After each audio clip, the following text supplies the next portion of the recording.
بسم الله الرحمن الرحيم الحمد لله رب العالمين والصلاة والسلام على أشرف الأنبياء والمرسلين حبيب إله العالمين أبي القاسم المصطفى محمد اللهم صل على محمد وآل محمد وعلى أهل بيته الطيبين الطاهرين المعصومين رب اشرح لي صدري ويسر لي أمري واحلل عقدة من لساني يفقه قولي.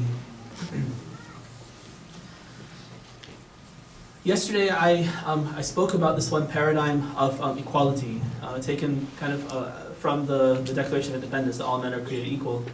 And a lot of things were left outstanding, but we spoke about this quality, this idea of equality of all people, and I offered that that this is not so. Right? We know from our own experience with the world that people are very unequal, and that there are as many differences amongst people and as many permutations of all the human qualities as there are people. Today I want to go a little bit further and mention a couple of things. One, I think this is challenged a lot of you, and so last night's Q&A and also today some discussions with some people, bits and pieces of these ideas have been shared. So.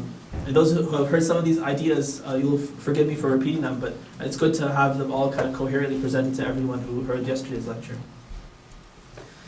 So we do have, in one sense, there is kind of one aspect of equality that all human beings share. And that is this fitra with which Allah has created all people. Right, this fitra, I'll explain a little bit about what it is. Let me introduce the verse first that speaks about the fitra, and then I'll explain what the fitra actually is. So there's a verse, the address is very easy, it's, chapter 30, verse 30.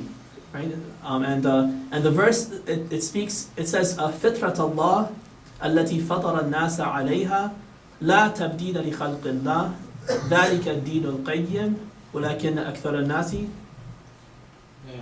لَا يَعْلَمُونَ. Right? لَا يَعْلَمُونَ. So the translation says, so turn your undivided attention to the religion of Islam.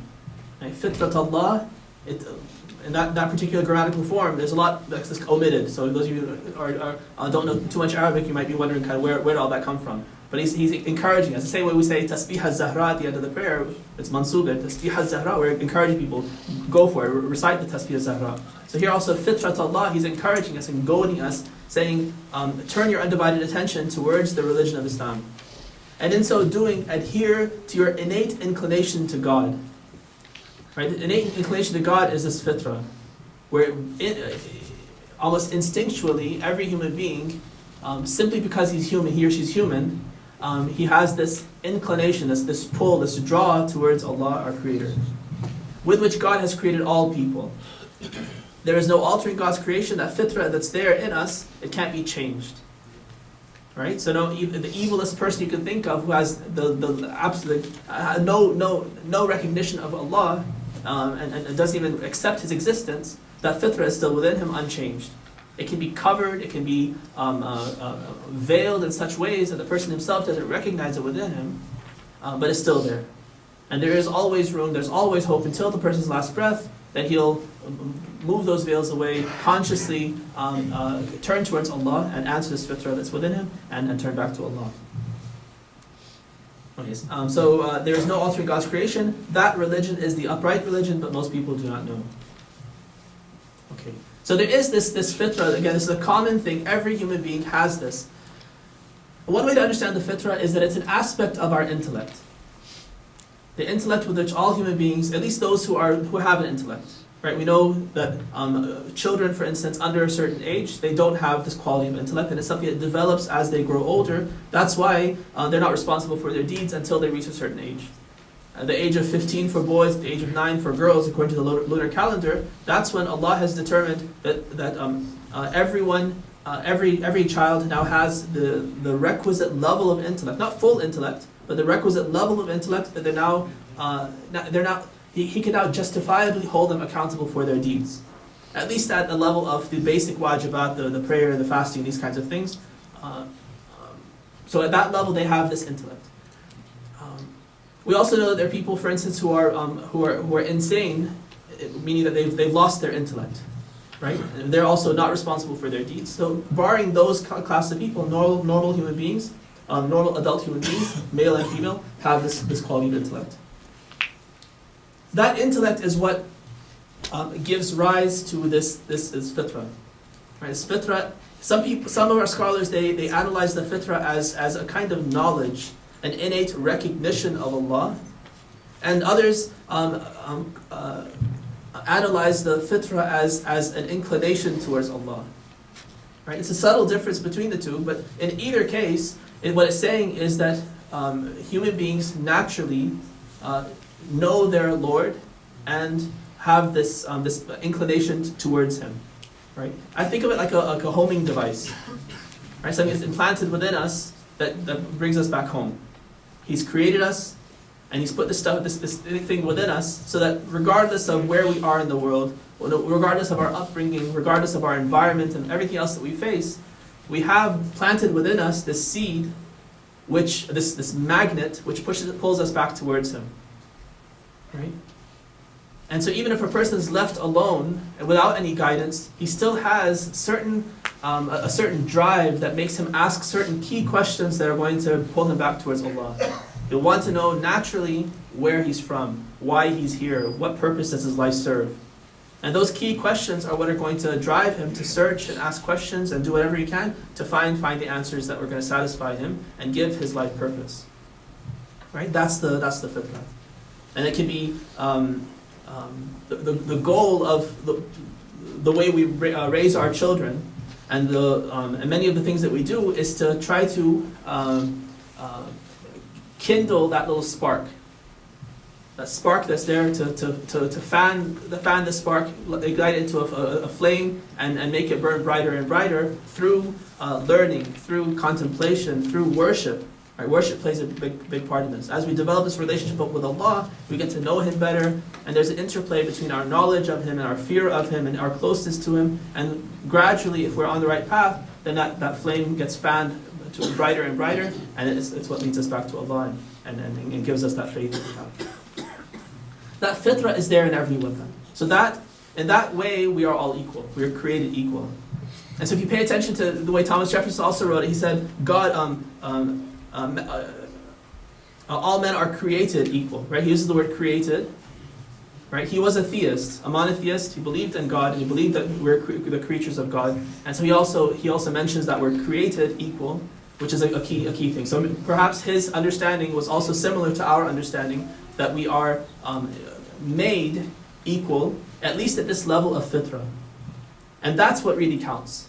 We might have so many other differences and all the things we mentioned yesterday, despite all those differences, we still have this commonality, and that fitra binds us all together, puts us on, not exactly, well, I think for all intents and purposes, it puts us on a level playing field, and then with that fitra, we are left to find guidance, to receive guidance from Allah, and then find our way, and we have the choice of either following that path of guidance or rejecting it. Okay. That said, we are still unequal in many ways, and I want to focus a little bit on that, because that's the cause of a lot of problems in our way of thinking. First of all, let me start by addressing, I think, the underlying question that many of you have, which is, why is this so important? Why am I focusing on differences? Why are we focusing on unity and being together and everyone's good, we love everyone, that kind of stuff? Why am I focusing so much on the fact that we're unequal, that we're different? Why is it so important that I have to devote this lecture and emphasize it so much?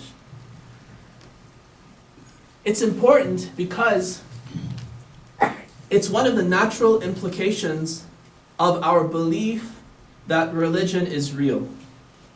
A few days ago, one of the paradigms that we discussed was that religion is subjective, subject to opinion. It's not anything real, it's just a matter of psychology and how, just something that makes us feel good and that kind of stuff, right? And we said that's a false notion, and that no, religion is something that's real. It does make a difference if someone's following the truth and believes in the truth versus someone who doesn't follow the truth, doesn't believe in the truth. If we believe that the religion is real, and it does make a difference, then the natural extension of that is that someone who follows the truth is different, significantly different from someone who doesn't.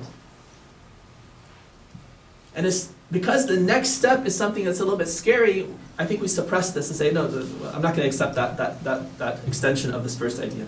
So I accept that religion's real and it does matter, but I'm not willing to say that a believer is different from a non-believer. Certainly not better than a non-believer, right? But I think we're in self-denial. We're in a state of denial. It's as clear as saying, this cloth, this is black and this is white. Okay, you accept that. You accept this is black. You accept this is white. Therefore, this is darker than this. You say, no, I won't. I'll accept the first proposition, but not the second proposition. That's what it comes down to. We accept that belief, following the truth and believing in the truth is a real thing, and it changes the person. It makes the person different. But then when we take the next step and say, therefore, a believer is different from a non-believer. No. We're all equal. We're all united. We're all the same. Right? So there's some problem in our thinking, not in the facts. All right. So that's why this is so important. We need to recognize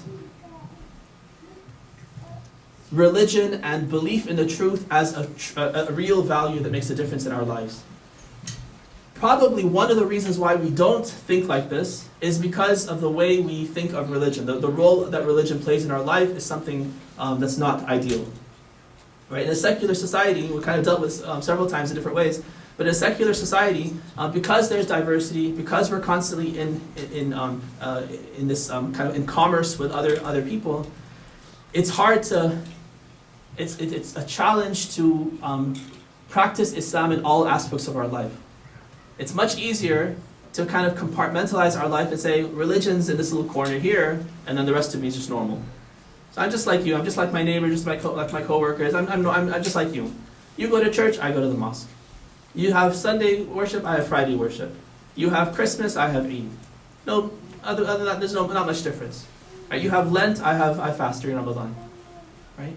And we're so content and so eager to find these parallels between us and other people. And basically it comes down to, there's not really much difference. We're all so similar. It's all the same. We're all worshiping the same God. We can all get along and we can all be friends. Right? What we're really doing is we're trivializing religion. And that's what I want to get away from. Let's recognize the significance of religion, of Islam in particular. We'll deal with the consequences afterwards. We'll deal with it in this lecture, but we'll deal with it separately. That's a separate issue. Now what am I going to do? Someone's different than me. Islam is something better than the other religions. Okay, that's fine. Accept it as the truth first. Understand why that's the case. And then we'll deal with the consequences. So what does that mean now? How do I interact with people? What do I do? Does that mean I hate people? Does that mean I can't get along with people? I can't work with people? Or no, is there some other solution for what I do with it? Right? So accept the fact first, and then we'll deal with the consequences afterwards. Recite the salawat, please. Allahumma salli ala Muhammad wa ali Muhammad. One more, please. Allahumma salli ala Muhammad wa ali Muhammad. Okay, so it's not that there are no differences, there are differences, but what's important is to recognize what differences matter. I posed that statement yesterday as well. Right, so the differences of race and color and these trivial things, lineage and culture, all those things, those are not significant, those don't matter. But there are certain differences amongst people that do matter, and those are things like our knowledge of God, like I mentioned yesterday, our faith, correct faith, our good actions, and these sorts of these and taqwa, the fear of God. Those are the things that do matter. They do make a difference, and they make a person who has these things closer to Allah, and therefore better than someone who doesn't have those things. Okay. Now, does this hierarchy lead, or should this hierarchy lead to arrogance, to a sense of pride, the bad kind of pride that I'm now better than you? Absolutely not. Right? That's not the next part, kind of step. Once I recognize the difference and I recognize that faith is better than not having faith and knowledge is better than not having knowledge, right? The next step is not that, okay, therefore I'm a believer in the truth and a follower of another faith is not, therefore I'm better than him. I'm better than her. That's not the next step. The next step is we should try to see, first of all, what do I need to do with these things that I have? First of all, there are blessings from Allah. He's guided me. He's provided me the pathways to do all this. He's given me the inspiration to find, to seek out the guidance, to accept the guidance. All of it's from Allah and tawfiq from Allah. So we should first and foremost recognize His blessing and thank Him for that.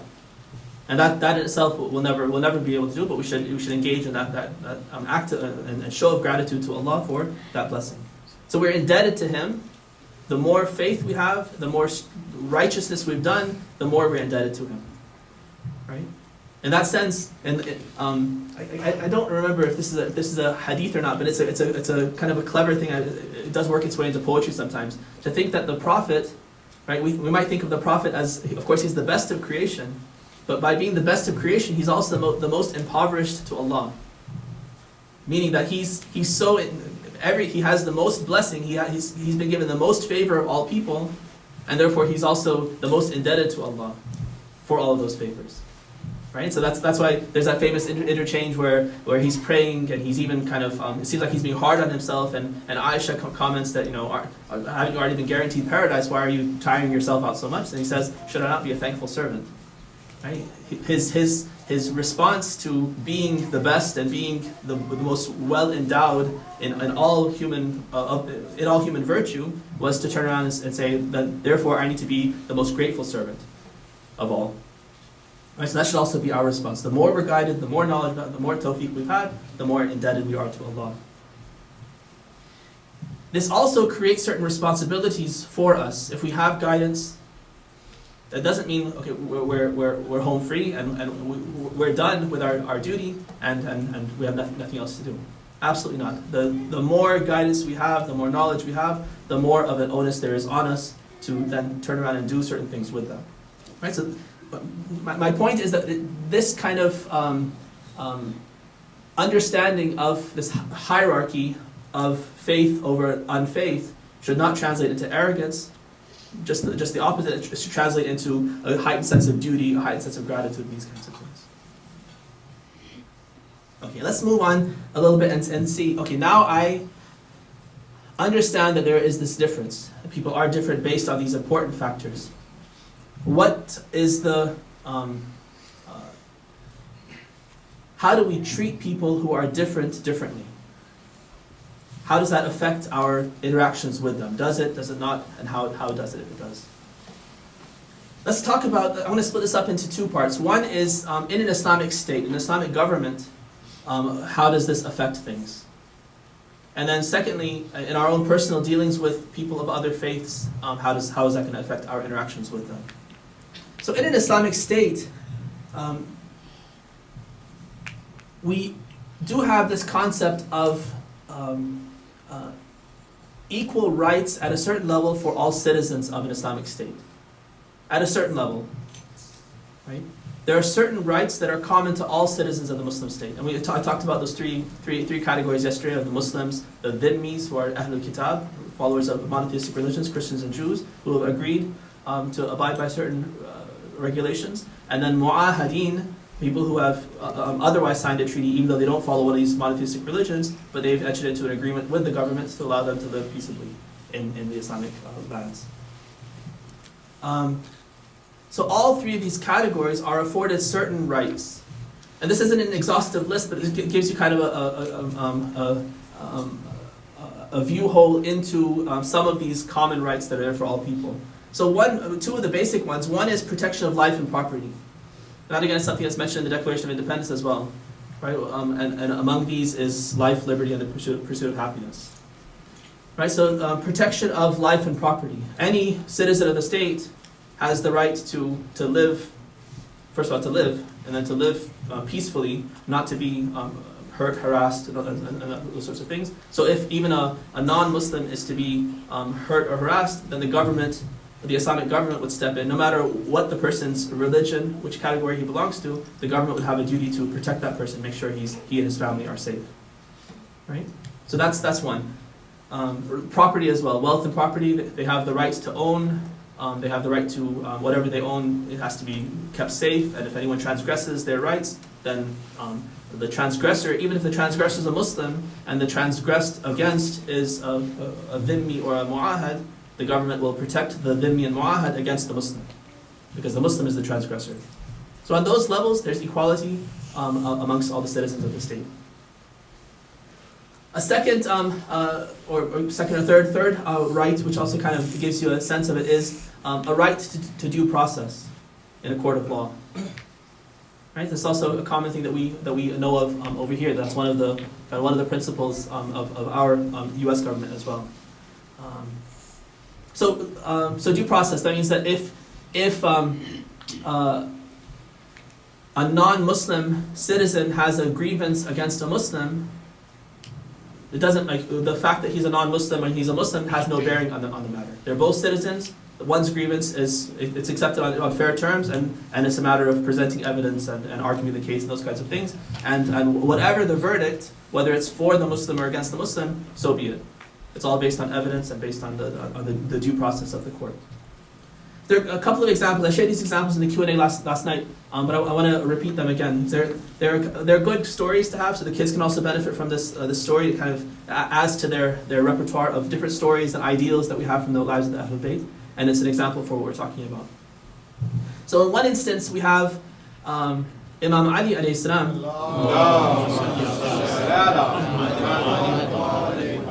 So Imam Ali alayhi salam, he sees one of his, a piece of armor in the possession of a Christian, right? And it's missing. It's obviously stolen, or somehow that guy got it without the Imam wanting him to. And so he takes this Christian to court. At this time, I said he wasn't a Khalifa, but in the history it says at this time he was actually the Khalifa. Just during the 4 or 5 years that Imam Ali was Khalifa in Kufa, this incident happens. So Imam Ali is the Khalifa. This Christian has a piece of armor that belongs to the Khalifa, Imam Ali, and Imam Ali, if it was any other king, he would say, "It's mine, confiscate it, kill the person, and be done with it," right?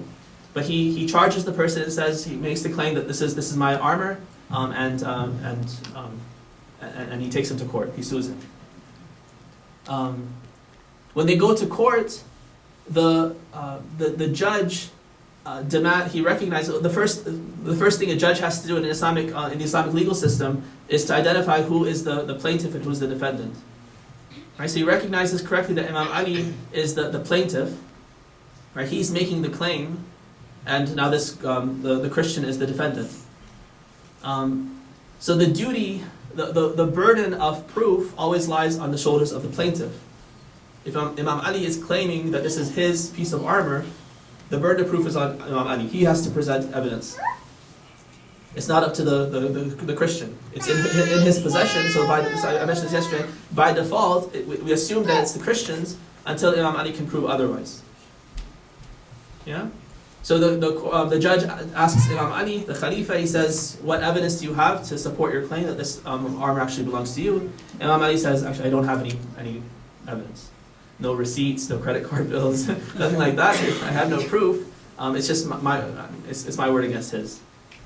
And so the judge correctly rules against the Khalifa and says that your claim is unfounded and you have no claim against this person. He drops the case.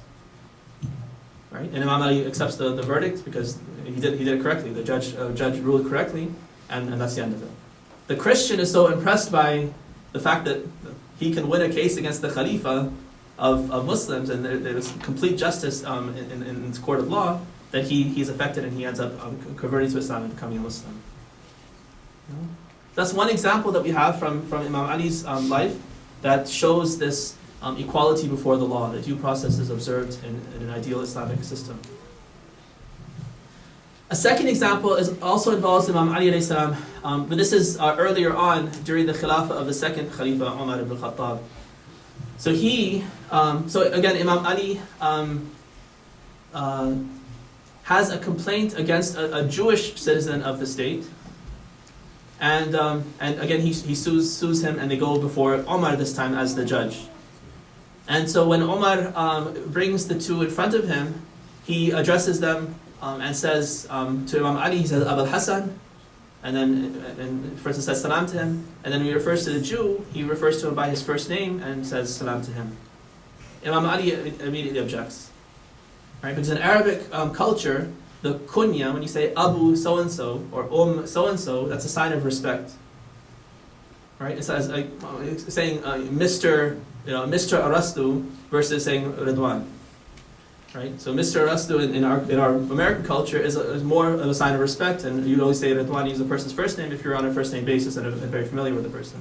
So the judge Omar, he's unjust right from the get-go by addressing Imam Ali as Abul Hassan and addressing the Jew by his first name. Imam Ali he objects, and he says if this is the way it's going to go, then no justice is going to be served here. Yeah. All right. So those are two nice examples that we have from our history and from the life of Amir al-Mu'mineen.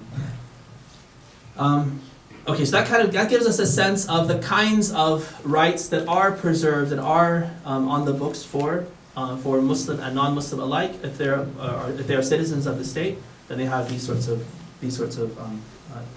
levels of equality in terms of their rights. Right? That's not to say. Let's go back to what we said before and reaffirm that doesn't mean that the dhimmi and the Muslim are equal in the sight of Allah. That's not the issue here. Right now, they're equal in terms of certain practical matters. In the eyes of the law, they're equal. Even though one of them is following a false religion, and one of them is following a true religion. One of them might be good, and one of them might be bad. You can think of a parallel. We have the same parallel here. In a secular system, you have good citizens and you have not so good citizens, or even bad citizens. Right? Good citizen, for instance, is someone who's law-abiding. Right? A law-abiding U.S. citizen is a good citizen. That's one kind of characteristic of a good citizen, and someone who breaks the law is a bad citizen. However, when they come in the court of law, they're both afforded certain rights. So even if you're a criminal, you still have certain rights simply because you're a U.S. citizen, or simply because you're for different categories, right? And they don't say, well, you broke the law once, so basically you have no rights, and we can do whatever we want with you. That's not the case. No, you're afforded certain rights, and based on those rights, the process goes forward. Yeah, so there's a parallel. It's just that in an Islamic system, religion is a key factor, whereas in a secular system, religion is no different than color and race and gender and all those other things that are irrelevant to a person's character. They see religion also as irrelevant to the person as a human being, right? Whereas in an Islamic system, that's a key element. That's one of the most important elements of that human being. Okay. Let me just address this idea of inalienable rights here. This is actually another paradigm I wanted to talk about, but I'm going to kind of mix it in right here. So in the continuation of the Declaration of Independence, Thomas Jefferson writes, we hold these truths to be self-evident, that all men are created equal, and what's the rest of it? And that they are endowed by their Creator with certain unalienable rights. We translate it inalienable rights. That among these are life, liberty, and the pursuit of happiness. Right? So this concept of inalienable rights, that's something that sometimes throws us off as well. In the Islamic worldview, you can say that there are no inalienable rights. Right? Again, I'm not criticizing his wording, and we'll see that his wording it actually does fit with the Islamic worldview, because he mentions that God has given these inalienable rights. But that's my point exactly. Right? The way he says that they are endowed by their Creator with certain unalienable rights. Right? So he accounted for the source of those rights. That's exactly my point. In the Islamic worldview, counter to I think our secular worldview, right? In the Islamic worldview, we have exactly zero rights before Allah. We have absolutely no right before Allah, even to life itself. Because a right is something you can demand that it be fulfilled. I have no right to demand that God give me life. He owes me life. Absolutely not. He owes me health. He owes me anything. He doesn't owe us anything. We're His creatures. He's created us, and we're at His will. We live as long as He wills us to live, and we die as soon as He doesn't want us to live anymore. He can take from us and give to us as He wishes. He can give us health and wealth, and He can knock us down just as easily. It's all up to Him, and He's not accountable to anyone. لا يسأل عما يفعل وهم يسألون. He's not accountable. Nobody can ask Him and say, why did you do this? Why did you do that? He acts like that sometimes. He presents things in a way that shows that, like for instance, His justice. Right? he acts justly, not because someone can point a finger and say, oh, you were unfair here. No, just because that's one of his perfections. He himself chooses and decides for himself that he's going to deal with us justly. He has the power to deal with us unjustly if he wants to. He has the power, no one can stop him. But he'll never do that because he himself has decided that he wants to act in this particular way, which is perfect and beautiful and all good. Right? Not because he owes us something. So we have no rights, no inalienable rights if you think of it in a secular sense. What we do have, and all we have before Allah, is whatever rights He's given us. If He gives us a right, then we have that right. If He endows human beings with certain rights because they're human beings, then they have that right only because He's given it to them, not because we have some demand against Him. But the way Jefferson phrased it is, I think, in line with the way we should understand it. That they are endowed by their Creator, by Allah Himself, with certain unalienable rights. Right, that is correct. Once He gives them to us, then at least amongst people, in our commerce with people, now we can demand that, for instance, you have no right to take my life. I have the right to be free from your harm, and you have the right to be free from my harm. Right? That's something that's been given, a right to life that's been given to us by Allah, and now we can take that as a starting point for our interactions with each other. Yes, I think that's just a little tweaking of our understanding, just to make sure that we're on the right track in terms of thinking about the source of our rights, the limits of our rights, and kind of how that whole system works. Okay. So I mentioned so far that. So let's just recap a little bit. We're talking about the fact that we have differences. Those differences lead to certain interactions. On one hand, we saw that an Islamic government treats us equally at certain levels. If whoever's an Islamic citizen is treated equally at certain levels. But there are also differences that the Islamic government or Islamic law will act on in its dealing with different kinds of people. So let me just give you a couple of examples of this. Now, there are certain rights that come with differences, right? We have differences amongst people. Certain rights come about so some people have different rights because they're different, right? Some of those rights are inherent, they're God-given, or I should say some of those differences amongst the people are God-given, and some of those differences are things that we have done. That's all abstract. Let me give some examples for it. So, for instance, take one person, a woman, a wife, who's in a marriage contract with her husband, right? By virtue of being the wife, she's entitled to certain rights, right? And these are, she hasn't chosen to be a woman, but she chose to engage in this contract. But by virtue of being a wife, she automatically gets certain rights. The right to be supported financially and in every way that she needs to be, materially I should say, to be supported materially by her husband, sufficiently so that she can live an honorable, respectable life in her social circles and her social class. And that's kind of a comprehensive way of thinking about one of a wife's rights over her husband. Okay. A child is also afforded. A child is different from. Let's go back to the wife. The reason the wife has that particular right is because certain differences that Allah recognizes in her and has created in her. And because of certain goals that He has for the dynamics of the family, which is the basic building block of Muslim society. So because, for instance, he wants her, because she has certain skills that are, for instance, more geared towards being a nurturing factor with the family, he doesn't want her to be distracted necessarily by having to work and earn a living for the family. He wants to put that burden on the husband. Right? And he wants her rather to at least have the option of fully devoting herself to her family if she wants to have that role in kind of in that ideal sense. Right? So it puts this burden on the husband and gives that right to the wife that she has to be supported in that way. Children also similarly. So children being unexperienced with the world and still to be educated and so forth, right? They can't go out and work, they can't have that burden, and so they have the right to upkeep by their father, to be raised correctly, to be taught Islamic knowledge, and all these different things. So they have certain rights then that they're given because of their differences, and to some extent their deficiencies, their natural God-given deficiencies that are yet to be developed into perfections. Right? We also have some rights that come in because of differences that we ourselves create, the consequences of our actions. So for instance, that same wife, if she fails to fulfill her husband's rights over her, right, she becomes what's called a nashiza. Right? Nashiza is a wife who fails to fulfill her husband's rights over her. Then she, because as a consequence for this wrong action of hers, she ends up revoking her right to upkeep. The same right that she had by virtue of being a wife, now when she fails to fulfill her duty as a wife, then she revokes that right.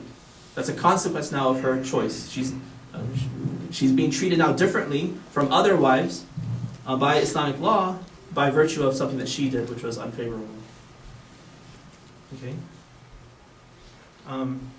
A criminal, for instance, we said that all citizens of the Islamic State have the right to live and to have their wealth and stuff protected. But a criminal who comes out and, for instance, kills somebody or steals from somebody, by virtue of this crime that he's committed, he revokes his right to safety. He still gets a fair trial, all that's still there. But now, for instance, if the judgment is passed that his right hand, the fingers of the right hand have to be chopped off because he's stolen, then so be it. He can't say, well, I have the right to not be harmed, but he revoked that right when he stole. Right? Or by killing someone, he revoked the right to his own life, and the punishment can be carried out on him. He has no right to object and say, but I have the right to life under Islamic law. Right? So he's being treated differently now because of a difference in him that he has voluntarily been party to. Okay, the dhimmi and the mu'ahad also fall into the same category. So I mentioned yesterday that one of the differences that you'll see in the way a dhimmi is treated, or the rights that are afforded to a dhimmi. Dhimmi was a Christian or Jew who lives in a Muslim state. Was that, for instance, they are allowed to practice their religion privately in the Islamic State, but they're not allowed to practice it publicly or proselytize, to go out and preach their false religion to Muslims in public. That's not allowed to them. Now, why is that the case? Because they made a choice. They're being treated differently not because they've been born Christian. You're not. The fact that you're born in a particular religion it's not like religion, it's not like culture and ethnicity and all those other things. Those are things you're born into and you have no choice about. Religion, whether you're born into it or not, it's a choice that we make to either remain in a religion or reject it, to follow some true religion, follow a false religion. That's all a choice that we make. And then you face the consequences. In an Islamic state, the consequence of choosing to remain Christian or Jew is that you give up certain freedoms that you would otherwise have in a secular state to be able to practice your religion publicly. You're still protected privately, your houses of worship are still protected, and all those things are there, but in terms of there are certain restrictions on you, as by virtue of your choice to follow this false religion. So that's just again a sampling of some of the differences, the different rights that are given to different people in an Islamic government, sometimes based on their circumstances and their just who they are, and sometimes based on the choices that they make. Right? That's kind of theoretical because it's an Islamic government, which unfortunately we don't have currently. The last thing I want to touch on is what about for us what are the practical ramifications in our lives if we accept that there's a difference between a believer and a non-believer, and how does that affect our interactions with people, the people around us? Okay. Here as well, we're completely justified in treating people differently, and this is something we do anyway. We treat people differently based on certain choices that they make. So set religion aside for a minute, even in terms of being of trusting somebody, right? We discriminate between people, among people, and we trust certain people and we distrust other people based on certain experiences we've had with them. Right? I might have had a bad experience with one of you, and say in terms of money, for instance, in terms of you breaching some contract that we had together, something like that. Well, next time I'm going to be wary if I have any dealings with you. I'm not going to be trusting of you because I know from past experience that we had a bad time of it, and I don't want to be bitten from the same hole twice. Right? So we discriminate against this person in our own personal choices in our relation with that person, and we say because of our past experience, I'm not going to trust you right now. I'd rather trust somebody else. Right? So that's a discrimination that we have based on certain interactions that we had with that person, certain choices that person made to cheat us in the past. So that's well, okay. That will also play into religion, but we can leave that aside for now. In terms of marriage, we also make a similar discrimination. So we, if we are dealing with non-Muslims, we're not allowed, for instance, to marry a non-Muslim. Right? In a permanent marriage, and this goes both ways. Sometimes even Shias have a confusion about this point. So a Muslim man and a Muslim woman, neither is allowed to marry a non-Muslim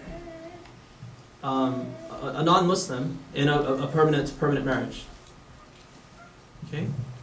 Sometimes people have confusion and think, well, I think probably maybe some of our Sunni brothers of schools of law allow the man to marry non-Muslim women, Christians and Jews. But in Shi'i law, that's not allowed. In the temporary marriage, in a mut'ah, it is allowed one way. The man is allowed to marry a Christian or a Jewish woman in a temporary marriage, and that too with so many restrictions and stuff like that. Okay, so we discriminate there as well. In our personal lives, we are not allowed to engage in this intimate relationship of a marriage with somebody from another religion. That's a red line that we're not allowed to cross. Another important point that we have is the prohibition against taking non-Muslims as close and intimate friends. This always pay attention to the words. Categorically, someone always jumps to the conclusion and says, he's saying we have to disown all of our neighbors and stuff. We have to be enemies with everyone. That's not what I'm saying. That's not what the verses are saying. The verses, they use the word awliya. لا تتخذوا اليهود والنصارى أولياء لا يتخذ المؤمنون الكافرين أولياء من دون المؤمنين. Right? Don't make non-Muslims, whether Christian or Jew or other kinds of kafir, don't make them your intimate, closest intimate friends. That doesn't mean that we have to be mean to them, that we have to be bad to them, that we can't be civil with them, that we can't be friends at a most superficial level. But those best friends, the people you share secrets with, the people you open up your house to and welcome them in with, and you trust your kids with, and these kinds of things, that level of friendship is reserved for fellow believers. Right? We're not allowed to open ourselves and our lives up in that intimate way to someone who follows another religion. Right? That it fits with the whole philosophy of not marrying a non-Muslim. So, especially nowadays, our marriages are very intimate. Right? In the past, maybe it wasn't the case. Maybe there was more of a distance between husbands and wives. But now, husbands and wives are very much together in every way. Financially, we're together. Emotionally, we're together. We're constantly living together. We're constantly interacting together. And so, to open yourself up in that way to a non-Muslim is, besides the fact that it's haram and the marriage is void, it would be an unwise decision. It would definitely lead to problems with your own relationship, and then definitely for your kids. It would lead to all sorts of problems and confusion and stuff like that. All right, let me close with one important idea. So we're talking about how do we deal with non-Muslims after having accepted the fact that what we believe is true based on reason and logic, and what they believe is false. So I think we can sum up our duty to them, or our duty period, in two propositions. One is that we have a duty to guide them, right? In joining good and forbidding evil, irshad or jahil, right? Those are the two different categories in our fiqh for guiding those people who are on the wrong path. If they're Muslim, then we do amr bil ma'ruf and nahy anil munkar. If they're not, then they're considered jahil, and we have a duty to guide them into irshad or jahil. So we have this duty to them for their benefit to try to show them the way. The other side of it, which is also important, is that we have to have a duty to ourselves to protect ourselves from being misguided. Right, so those two duties need to be balanced in our interactions with people. To the extent that we feel confident that we are solid in our faith, that we're not going to be shaken in our interaction, then we have a duty to help them and guide them. But as soon as, in any case where we feel like we or our children or our families are somehow being endangered in terms of their beliefs through this interaction, then we close off. We no longer have the duty to guide them. Because now self-protection, self-preservation is more important. It trumps the duty to guide someone else. Right? That same kind of simile I gave before, a metaphor I gave before of, for instance, not trying to go and save people from some sickness when you yourself are not immunized against it. Take care of yourself first, make sure you're safe first before you go and help other people. Right? Now, how that guidance happens, there's a lot that can be said about that. But some of the common misconceptions that we have of how we should guide other people, that doesn't mean that we should go out and become Jehovah's Witnesses and that style of proselytizing where we're almost obnoxious in the way that we present ourselves to people. That's not effective. The bottom line in terms of how we should guide people is that we want to be effective. That's the spirit of the law. We want to be effective in what we do. In what we do. And that's going to change from time to time and culture to culture. My own understanding of our culture is that in-your-face types of proselytization and putting people on the spot and asking them probing questions about their faith and saying, "Are you a Muslim? Have you heard of the Mahdi? Have you heard of Hussein?" and that kind of stuff in their face doesn't work, right?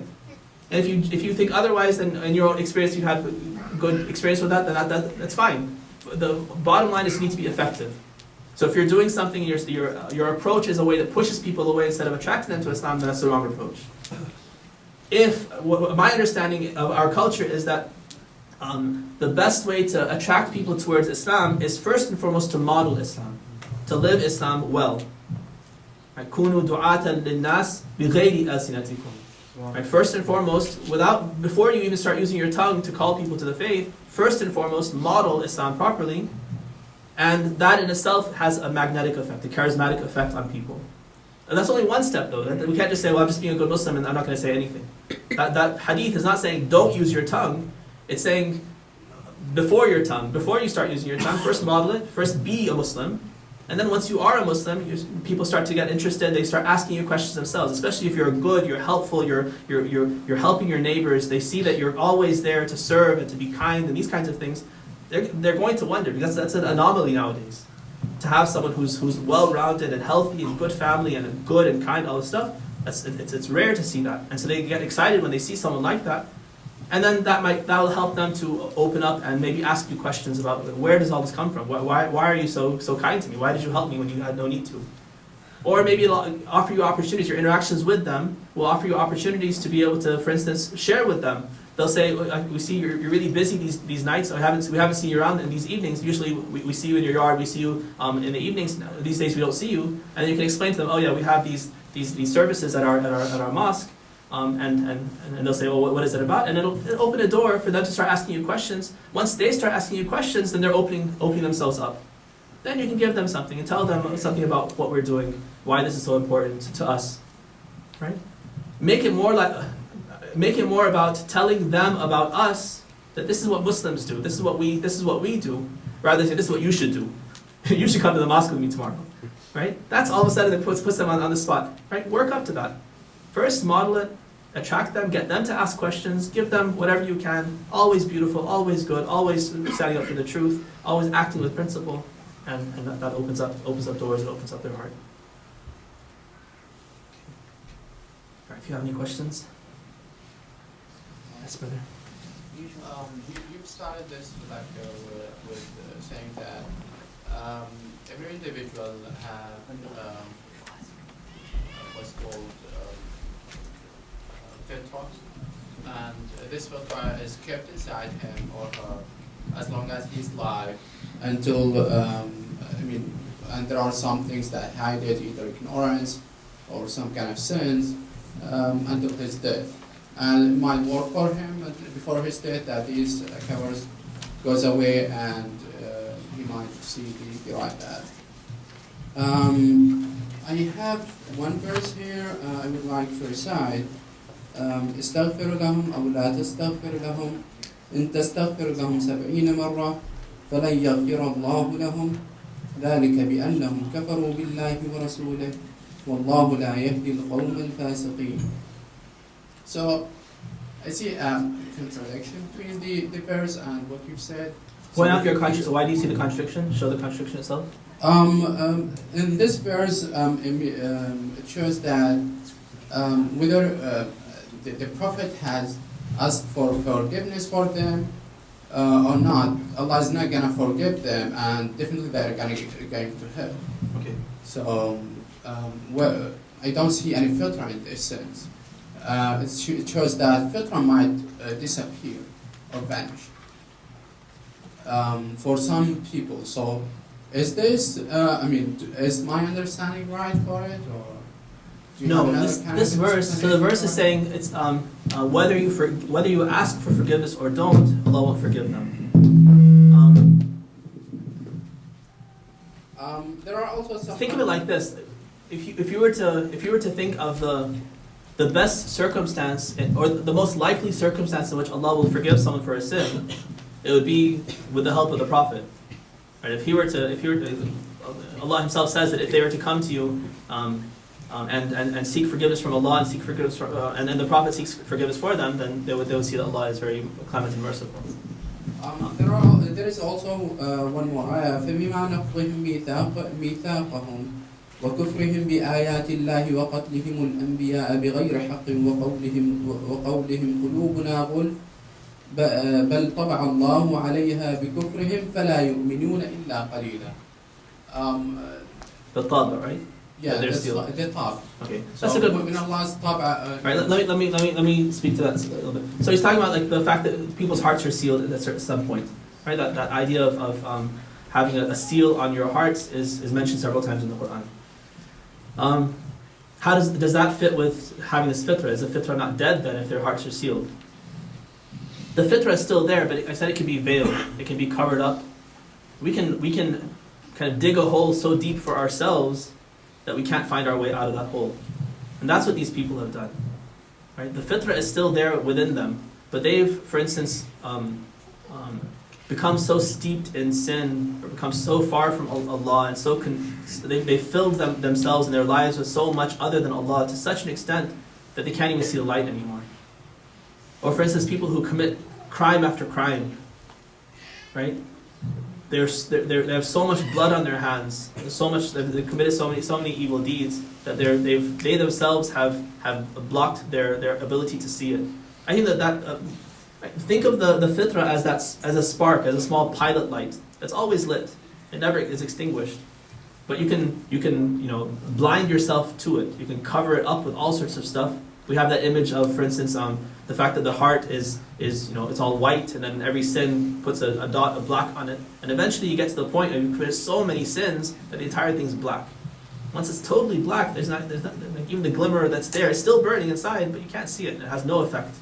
That's the problem with these people. The fitra is still there, and that doesn't contradict the fact that they themselves, because of their sins, they've blinded themselves to any effect of that fitra. Sister Simon, questions? So to further that argument, could you use Fir'aun, for example, as one of these cases where even up to the point that he was drowning, he was still arrogant, but it wasn't until the last minute that perhaps the fitra managed to basically appear for a very significant period, and Allah says no. No. Well, no. So he's asking about Pharaoh. Is Pharaoh kind of an example of that? So he is an example of someone whose fitra has been covered up to the point where he's blinded to it. But if we were to say that at the last minute he does realize, even at that point, if he had realized, it would have been okay.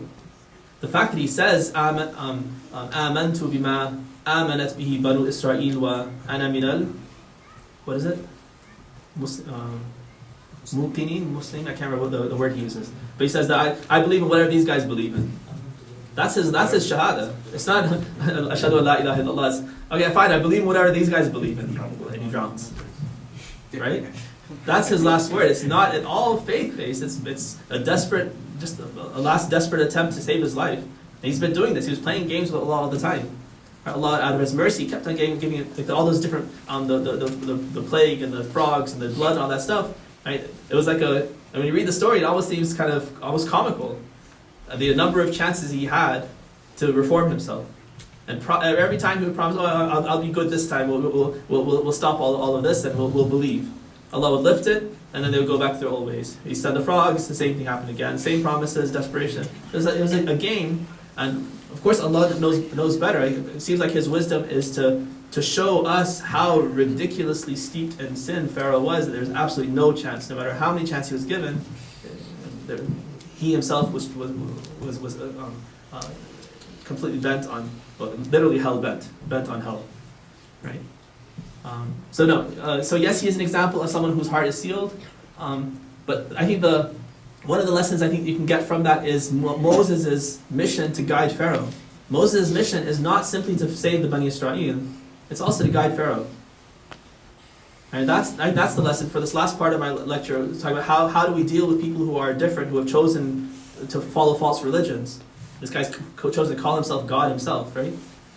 And even then, at that level of sin, having killed thousands, maybe tens of thousands of people, even innocent children, right, and committed so many crimes, called himself God, Allah still sends him a prophet to guide him. And we have, definitely we know that if Pharaoh had believed, then Allah would have accepted it. We have a hadith that confirmed that idea as well. That if he had accepted and accepted Moses' prophethood and stuff, then Allah would have forgiven him for all those massive crimes that he committed before that. Yeah. To follow up, Assalamu alaikum. I read some narration some places that says Allah turned some of the Jews to pigs and apes. It's in the Quran. And the reason is because the Fitra completely disappeared. So completely disappeared, at that point they're not human anymore. And Allah subhanahu wa ta'ala turned them to be apes. Okay, so I don't know the wording in the narration, but whatever it is, we have to take it in context. We have kind of some principles of exegesis and understanding things. Our intellect takes precedence when we're trying to understand texts. This is a good general principle to know.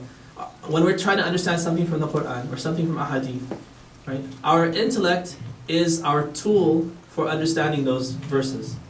So if there's a verse that has, for instance, several interpretations, and one of the interpretations, maybe even the most obvious interpretation, says something that goes against our intellect, then we reject that meaning and we go with another meaning, one of the next most plausible meaning that does agree with our intellect. So for instance, if we have a verse that says, it seems to say a prophet has sinned, right? ظَلَمْنَا أَنفُسَنَا, Adam and Eve say, right? And we say, oh, it seems like they've done something pretty bad, they must have sinned, so therefore there's no infallibility. Well, saying there's no infallibility is contrary to what our intellect itself understands about how guidance has to take place, right? Guidance through a fallible entity is not perfect guidance, and Allah can't be justified in holding us accountable if He sent us a prophet who made mistakes, or you could make mistakes. Because at the end of the day, we can always say, when He says, why did you not follow Him? We'll say, well, because we're pretty sure he messed up. He could have messed up. Right? So perfect guidance and justice and the judgment can only take place if the message itself reaches us perfectly. Right? So it's a rational argument and a rational conclusion that we come to, that the prophets have to be infallible. So now if a verse seems to be saying that they are fallible, then we have to say that we reject that particular meaning of the verse and we'll choose one of the other possible meanings. Right? Because language is flexible. Sometimes there are multiple meanings for words, and we'll have to take another. So the same thing goes here. Even if there are hadith that say that the fitra is gone, it's lost somehow, that contradicts the verse that says لا تبديل لخلق الله. Right? So sometimes our reason takes precedence over the meaning of the Quran, and the Quran takes precedence over things that we see in ahadith.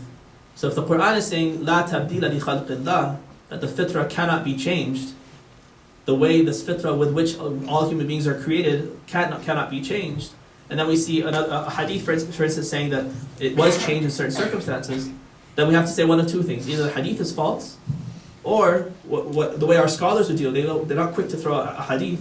They'll say, no, if the hadith is true, if it was actually spoken by a ma'soom, it has to somehow fit with this la tabdila li khalqillah, that the fitra cannot be changed. The way to fit the two together is to say that yes, the fitra cannot be changed, but in these cases it was so tarnished, so obscured that it basically you can take it as though it wasn't there. So it's hyperbole, not, which is exaggeration, not literal, that it's actually God in those people. Yes, Assalamu alaikum. Alaikum salam. Please go ahead. Yeah, you have used two different terms in describing people. One is unequal and one is different. Are they interchangeable? Because it's possible for two people to be different, but still they might be equal in the sight of Allah. They're different in terms of their culture, their temperament, or whatever they do. Right. But in terms of piety, closeness to Allah, they might be equal. Right. Yeah, that's a good point. So I guess we have to be careful when we're using the terms. You could say that they're synonyms, right? Because in one sense, if you talk about those the worldly factors, a believer and an unbeliever are unequal, because one has belief and one doesn't. But you're also correct that if we define our terms based on Allah's vision, like how does Allah evaluate these two people, then you're absolutely right. Two people could be in different circumstances or have done different things and all that stuff, but they could still be equal in terms of their rank before Allah, which is what really matters. That's a good point. Thank you. All right, one last question. Quick question. So, online, according to what Sabians means, it means Muslim or people who convert to Islam. What does Sabians mean in the Quranic context? I don't think we actually know. I've never seen a good explanation of exactly what the Sabians believed and what kind of religion they were. I believe I have an article written by Sayyid Khamenei about that he actually did some research on it, but I haven't gotten to it yet. It's always kind of on the back shelf. But I don't think, from all the commentaries I've seen, I've never seen a satisfying kind of identification of what religion this was. It must have been known to the people at the time of the revelation of the Quran, but now we don't really know. Usually we say star worship and stuff like that, but we don't know exactly how that translates into English. And let me share a little bit of a story, and then one of the brothers is going to come up and continue the Masala. This is a story of a person by the name of Nafi ibn Hilal al-Jumali. When Hur ibn Yazid al-Riyahi cracked down on Imam Hussein's camp and made them stop at Karbala, Imam Hussein addressed his family and companions, and in turns they expressed their steadfastness and loyalty. The turn came to Nafi' ibn Hilal. He said, "O son of God's messenger, you know that your grandfather, the messenger of God, was not able to imbibe love for himself in the hearts of all people. As much as he desired it, they did not obey his command. There were hypocrites among them who apparently sought to aid him, but concealed treachery in their hearts. They met him with sweet faces, yet defied him bitterly. And they continued until his soul was taken. Your father, Ali, faced a similar situation. There was a group who joined together to aid him. They fought the defaulters, the iniquitous, and the transgressors. And there was a group who defied him until his life ended and he passed into God's mercy and pleasure. And you stand today before us in a similar position. But he who defaults on his pledge and revokes his intention shall not hurt anyone but himself. And God will suffice us of him. So let us continue in guidance and well-being, to the east if you wish, or to the west. For by God, we are not afraid of what God has ordained for us, and we are not displeased to meet our Lord. We stand by our intentions and opinions. We are allied with anyone allied with you, and we are enemies of anyone who is your enemy." Nafi' was from the clan of Jumal, from the tribe of Madhij. He was noble and brave. He was a reciter of the Quran and a transmitter of traditions. He was a loyal companion of Imam Ali alayhi salam, having fought with him in all three of his wars. When he heard that Imam al-Hussein had refused to pledge his allegiance to Yazid, he left Kufa and headed toward Mecca to meet him. When thirst had once again become difficult to bear, al-Hussein sent his brother al-Abbas in the middle of the night, along with 30 mounted riders, 20 foot soldiers, and 20 water skins. They approached the bank of the Euphrates with Nafi' ibn Hilal al-Jumali as their standard bearer. Amr ibn al-Hajjaj stopped them and asked who they were. Nafi' responded, "I am one of your cousins from al-Hussein's camp." There was a relationship between these two individuals, one from Ubaydullah ibn Ziyad's camp and Nafi' ibn Hilal from this camp. "I have come to drink some of the water from which you have barred us." Amr ibn al-Hajjaj said, "Drink to your fill." because it's his cousin, right? Even though he's from the enemy side, it's his cousin, so he says, go ahead. Nafi' retorted, how do you allow me to drink while Al-Hussein and his companions are dying of thirst? Amr ibn al-Hajjaj said, there is no way we can let them drink. We have been posted here specifically to prevent him from reaching the water. At this, Nafi' gave a war cry, and Al-Abbas and his troops charged for the water. Amr called in his troops to stop the attack.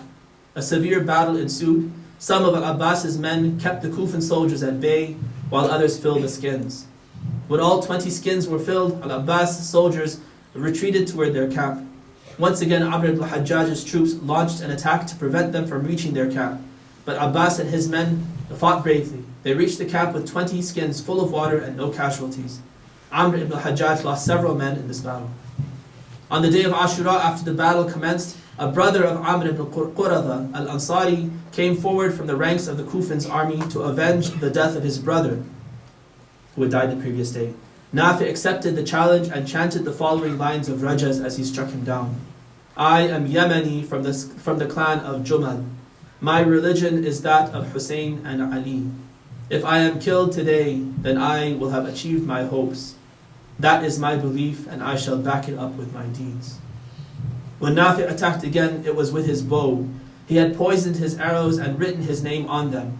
He struck at the Kufan army with precision and killed 12 soldiers and injured several others. When his arrows were finished, he unsheathed his sword and killed them one after another. Then Amr ibn al-Hajjaj yelled out to his soldiers, do you not know who you are fighting? Not a single one of you can defeat him. So they came at him all together. They surrounded Nafi' and began striking at him from all sides, throwing stones and arrows. They injured both his arms and were able to capture him and take him prisoner. When they brought him before Umar ibn Sa'd, he said, by God, if I had an arm left, you would not have captured me. At this, Shimr stepped forward and unsheathed his sword. Nafi' said, Shimr, if you were Muslim, you would not be so willing to meet God with our blood on your hands. Praise is for God, who let us die at the hands of the worst of his creatures. Shimr stepped forward and with one strike beheaded him.